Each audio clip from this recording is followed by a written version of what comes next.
Hi everyone, this is Deepak here. Welcome to my channel.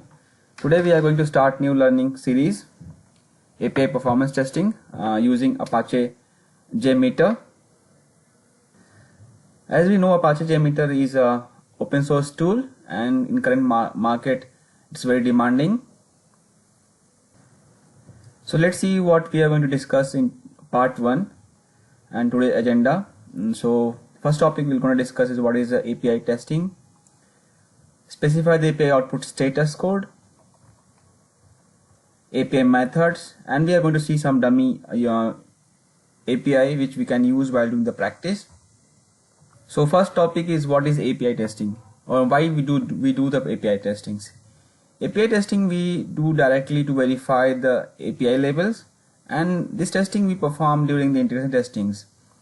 And why we do this testing, API testings? Let's see some example in real time when our website is not ready to deploy and it is not, we can say, still not development not started.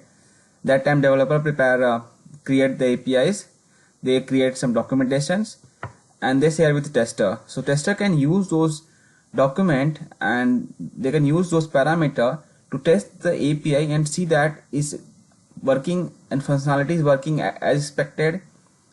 API response is as expected. Those things we can validate in initial level itself. We no need to wait till the last phase where the website is developed and ready for testings.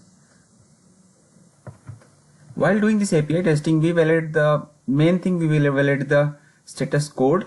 So like 200 status codes is we have successful one. Similar, we have a 100 series where we say informational, we have 300 series we say redirectional, we have 400 series with client error, and 500 series we have for server error. Now the question is here, how we know which series we are expecting while doing the API testings. So usually this information is shared by the developers in document. They will share the API, they will share the input parameters, and they will let us know what for each API what status code they are expecting. If we are, while doing the API testing, if we get the same status code, then our test case is pass. If not getting same status code, that means our test case is fail. In order to test this method, we have some set of standard API methods. For example, we have a get, which is used for reading some informations, post to create, put for update and replace, patch is for partially update, and delete for deleting the information from the record. Now let's see how this API methods look like and how we need to perform testings. I have listed below a couple of the APIs, which is dummy APIs, which we can use for our testing purpose, learning purpose. So let's go. The first API is dummy REST API example.com. So this is the portal where we can see this is documentations. So welcome to the dummy API examples. We can see here a couple of example mentioned here. The first example is for get, to get the employee. Second example is also get for to get the specific ID. Third is for post. Fourth is for put, and fifth is for delete.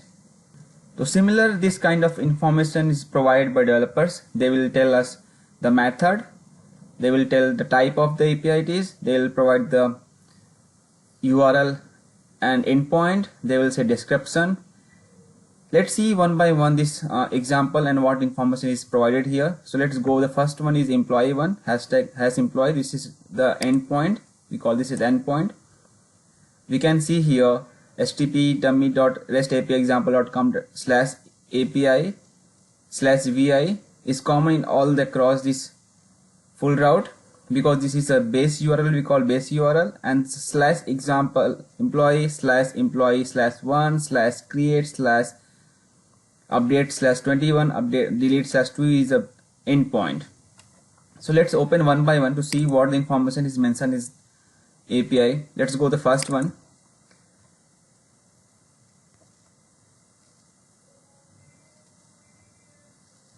So when we open the first one, we can see here it is a endpoint for this API's slash exam employee. Method is get. Sample JSON is not required since it is simple get request. And here what response we are expecting, this is the response we are expecting from the server. Status we are expecting success, employee ID is 1, employee name is Tiger Nixon, employee salary is this, and image this. Let's go to second API and see what informations we are getting. If you see the first and second one, there is a slash ID, but in first we don't have slash ID. This because this is get a single employee data, and here get all the employees data. When you don't specify any ID, it will return all the employees which are available in particular site.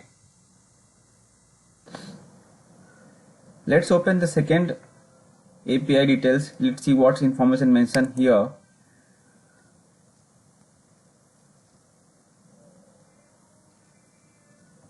So when we open the second API, we can see this differentiate in first one, second one. Here we have /719.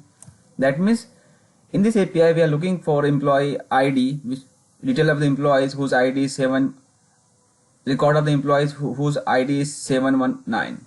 When you send request, this kind of information we will get back. This time we'll get only the one employee information, not all the employees. This is a sample response structure is provided, and this route is used only for the one employee. So first two record which we discussed is for the get method. Let's see the third record, which is for the post method. So there's slight difference in get and post methods. In get method we don't need to provide any input body, any input data in request, but in the post we need to share the input data. So let's see the what's information mentioned in the third record. So here we can see the difference.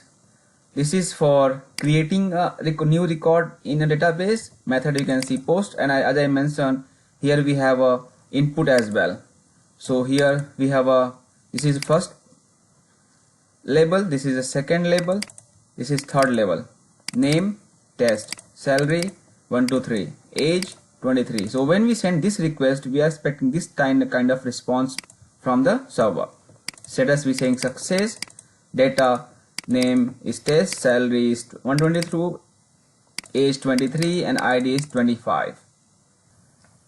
Let's see the fourth record. This is for update. Update is used to update the existing record in database.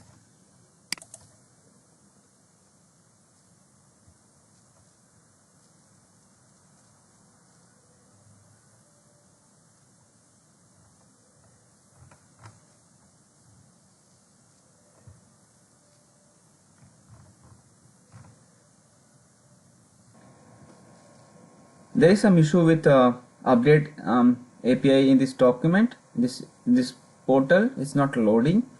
So let's see last one. You don't worry, while doing the API performance testings, we will going to include all the APIs in our script to see the performance of this. But mostly we use get and post method only. We won't delete any record from our database. Sometimes use update as well. So let's see what is delete. Delete is this is the endpoint we can see. Method is saying get only, and this is the message we are going to get. Successfully deleted the record. Here also method is get only, but this is for deleting a record from the database. That's all we have. This all for today's session. So we will cover tomorrow how to install the Apache Jmeter in Windows and MacBook. Thanks.